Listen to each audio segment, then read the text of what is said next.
ontstaar ongelooflike groot ramp in die gesig. En ek dink die gemiddelde man op straat besef hoe diep in die moeilikheid ons is nie. Op die oomblik is Back and Close besig om hande uit te ruk in Suid-Afrika.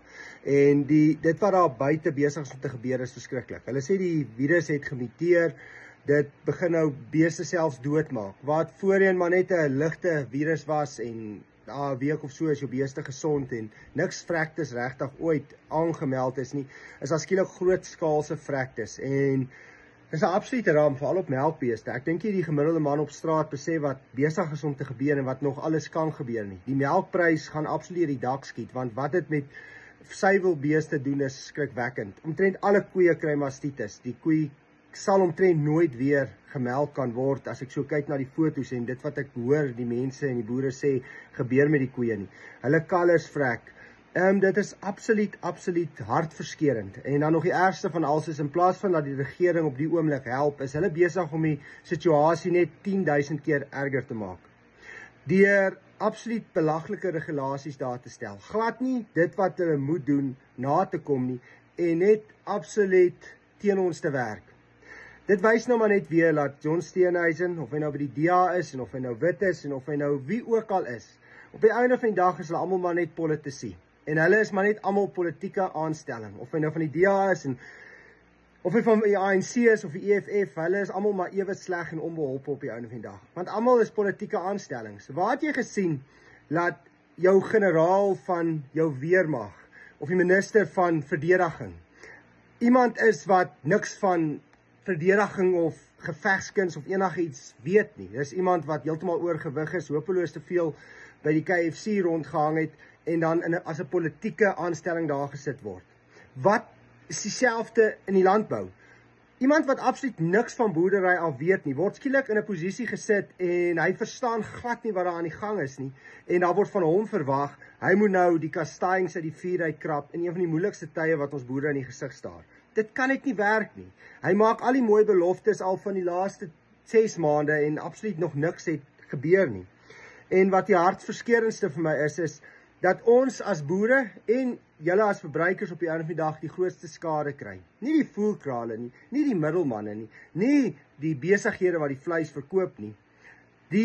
Want die prys word net vergroot of die skade word net ondertoe afgestuur na die verbruiker en na die boer toe. Ons moet maar net doodgewoon alles absorbeer.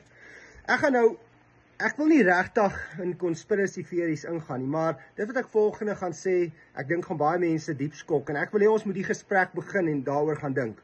Ek gaan 'n stelling maak en dan wil ek hê julle moet self daaroor gaan dink.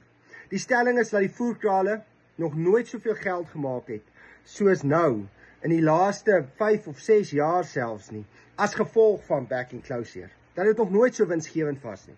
Ek onthou toe die virus uitgebreek het die eerste keer daar in Heidelberg by Karren. Hier toe huil almal. Ek dink 2 Junie toe dit bevestig is. Toe almal spreek medelee uit en skryf briewe en sê ons is so jammer Karren Beef. En ek het so gekyk en ek het gewonder en dit my bietjie bekommer en 'n paar weke later toe ek soos die bliksems. Julle weet, kom ek verduidelik julle wat gebeur het.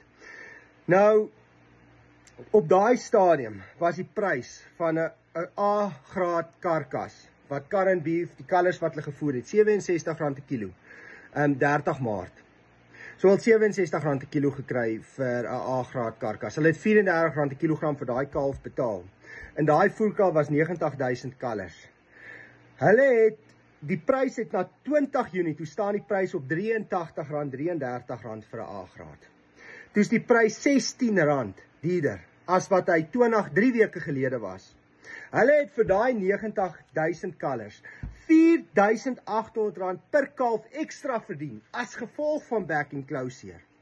Dit beteken R432 miljoen wat Karren Beef ekstra gekry het as gevolg van Back and Close, direkte gevolg van Back and Close, want die pryse van slaggoed, nie van speenkalvers nie, en nie van my maar ou koei of 'n ding nie, die slaggoed wat reeds markgereed is, wat hulle dis hulle besigheid om markgereed vleis te hê. het hulle 432 miljoen rand ekstra verdien, 4.800 'n kalf. En om dit nog erger te maak, het hulle 120.000 ander kalvers in daai voerkraal siklus gehad. En op daai 122.000 ander kalvers het hulle 576 miljoen rand ekstra verdien in daai siklus. Alles direk as gevolg van back and claw seer. Terwyl ons as boere ons doodgeskrik het. En as gevolg op die oomblik is ons as boere besig om ons gat te sien. Ek hoor hartverskeurende stories. Ouens wat se plase nou toegemaak is, waar hulle nie 'n bees mag verkoop nie.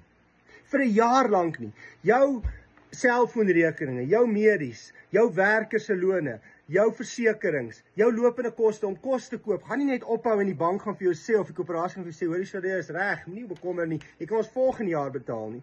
Jy mag niks verkoop nie, jy is heeltemal vas. Dis so erg dat jy nie eers, as jy 'n plaas 2 kilos verder weg het, daai beeste van daai plaas en daai plaas mag wettiglik verskuif nie. Hulle maak van ons boere kriminele. Ons is op die oomblik besig om die agterste speen te suig. Die melk- en suiwelboere daar veral in Natal is besig om onder te gaan. Melkpryse en suiwelpryse gaan deur die dak skiet. En op die einde van die dag is iemand besig om geld te maak, maar dis nie die boer nie. Elke liewe enstof dosis wat daar was, omtrent elke, ek dink is so 90%, was aan vir die voerkrale gegee. Daar is vandag nie meer 'n druppel enstof in Suid-Afrika oor nie. Nie dat die enstof heidaglik lyk of dit werk nie, want daar kom berigte deur van melkplase wat 100% geënt is en dan het hulle so erge fractures na die tyd gekry 6 weke later. Nou sê daar mense is as gevolg van die ent. Ek gaan my nie daar uitlaat nie, maar wat ek wel wil sê is dat die virus, die entstof soos op sy huidige vorm, die wat vanuit Botswana inkom, werk nie dood eenvoudig nie.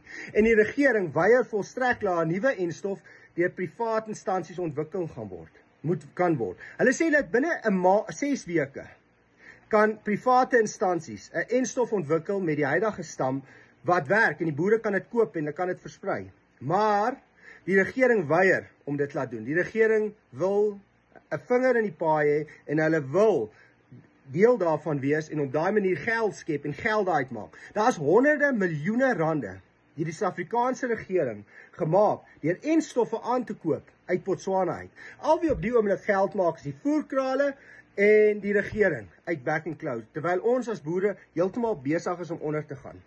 Jy weet, dit's nog nooit so winsgewend gewees om 'n kalf te voer soos vandag nie. As jy gaan kyk, 1 Maart was die A-graadprys R54 per kilogram. En die boer het vir 'n baie goeie speenkalf 34 gekry. Die mielieprys was 40% hoër as wat hy vandag is. So die voerkraal het regtig swaar getrek. Ek moet veel sê, dit was nie winsgewend om 'n kalf te voer nie. Ek het dit self hier probeer. Jy het maar gesukkel om R500 'n kalf te maak en as jy 'n klein skaal dit doen, dan is dit nie eens moeite werd nie. Vandag is die mielieprys 30 tot 40% laer. Die speenkalfprys is 40% hoër. En die A-graadprys is 40% hoër en die speenkalfprys is 20% hoër. So die boer kry 20% meer. Goed so, dit is hoogtyd dat dit bietjie meer moes wees, maar die voerkraal betaal 30% minder vir sy kos en hy kry 40% meer vir sy karkas. So daar's 70% ekstra wat hy kry. So dis ongelooflike goeie tyd om in 'n voerkraalbedryf te wees. Hulle het al die enstof gekry, hulle word gepamper lank deur die regering, hulle lyk of hulle direkte lyn tot John Steenhuisen en tot die regering het en almal help en almal kry hulle jammer, want hulle het die spreekbuis en die geld en almal kyk na hulle, maar die arme boer hier, ons aan die onderkant, moet maar net aan die agterste speen suig.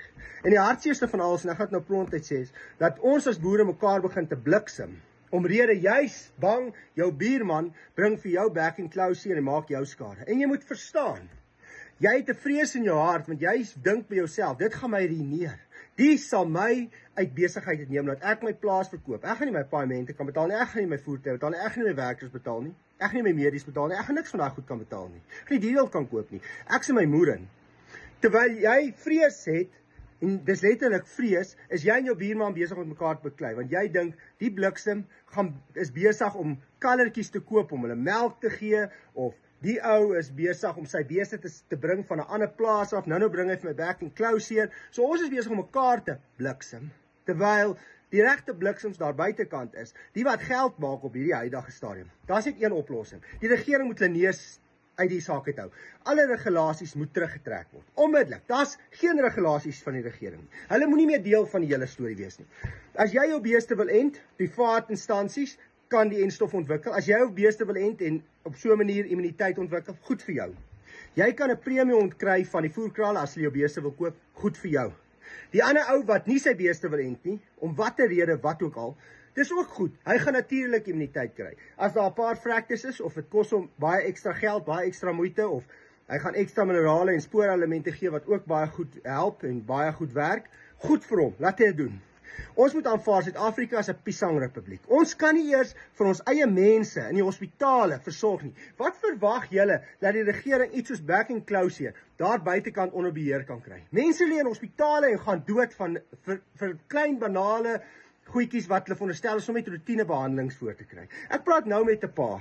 Nou oom wat se dogter op die oomblik in 'n hospitaal daar in Brits lê. As gevolg van die feit, hy het my gekontak, as gevolg van die feit dat sy nie behandeling kry nie. Sy lê al 2 dae sonder om 'n dokter sien. Sy kan nie eens beweeg nie. Sy het 'n hartaanval gehad. Hulle kyk nie eers na nie. Wat dink jy gaan na jou bees kom kyk? Wat dink jy gaan 'n back and closure onder beheer kry? Hulle gaan nie, hulle mag op die oomblik nog net geld daar uit. Hulle voel niks vir jou bees of vir my of vir jou nie. En dit is tyd dat ons dit besef.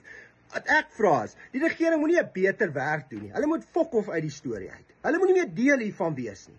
John Steenhuisen kan sy werk gaan doen daar in die parlement. Hy moet wat ons doen op ons plase, wat ons wil doen. Geen regulasies nie. Niks nie. Ons sort hierdie siekte uit, net soos ons nog al die jare brucellose, trichomonas, fibrose en elke ander siekte nog self moes uitsort. Suid-Afrika het nou maar hierdie siekte. Dit is so. Ons gaan dit nie wen nie, aanvaar dit. Maar op jou plaas kan jy dit wen. En weet jy wat? As jy immuniteit op jou plaas kry en jy kan jou beeste teen 'n premie verkoop, goed vir jou. Dan sit op jou plaas. Maar op die einde van die dag is dit al wat ons gaan doen. So kan omgewing saamspan, 50 boere en sê luister, so kom ons ontwikkel hierdie gebied as 'n back and claw vrye gebied omdat ons ent net soos ouens teen BM nog al die jare ent. En want jou buurman het BM, jy weet dit. Hy sukkel met 30% kalfpersentasie. So jy sorg dat jou beeste skoon is. Dit is hoe dit is, mense. Dit is nog altyd hoe dit was. Ons al maniere hoe ons die saak gaan het. Help ons kyk na die regering, beklei met mekaar nie. Op die einde van die dag moet hulle uit die pad uitbly en dis al hoe ons die saak gaan wen. Hulle moet ophou en as die ouens wil ent, moet hulle die mense toelaat om 'n entstof te ontwikkel. So staan John Steenhuisen op hierdie oomblik in die pad, direk in die pad. Hy verhoed mense om monsters uit te stuur op ander laboratoriums te laat ontleed, sodat daar entstof ontwikkel kan word. Ek het met 'n private instansie gepraat wat sê dat binne 2 maande entstof kan ontwikkel. Miljoene dosisse. Maar die regering weier volstrek. Hulle sê nee. Hulle wil die entstof ontwikkel. Hulle wil dit self ontwikkel en hulle wil natuurlik tantieme daarvoor hê en hulle wil geld daarvoor hê. Dis absoluut belaglik. En ons moet ook besef dis 'n nuwe stam hierdie. So die ou entstof werk eintlik nie meer nie. Ander belaglike storie aan die begin het hulle vir ons gesê, hierdie virus word nie deur die lug versprei nie. Daar is net direkte aanraking. Wat hulle die hele tyd misgekyk is toe later neer, dis vlakvarke en bosvarke wat rondloop. En nou is dit nie voeltjies. Want letterlik die een ou wat goeie biosekuriteitsreëls het, kry back and closure. Die een buurman wat elke dag dorp toe gaan en die hele dag net glad nie omgee oor hierdie storie nie en sê ag dis 'n foefie. Hy kry nie back and closure nie.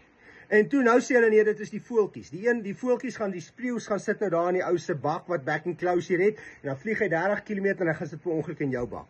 So is goed om biosekuriteitsreëls te hê, maar jy moet besef op die einde van die dag gaan jy back and claw kry.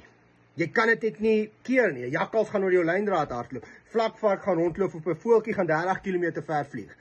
Jy het moeilikheid. So biosekuriteitsreëls is nie die alfa en die omega hier nie. Dit is vir my net baie belangrik. Ja, dis maar my gedagtes wat ek graag wil deel. Maar ons stuur af op 'n absolute ramp en ons as boere, verbruikers, die mense in die stede en mense wat op die oomblik die produkte koop, dis weer die ouens wat die meeste gaan verloor en dis baie jammer.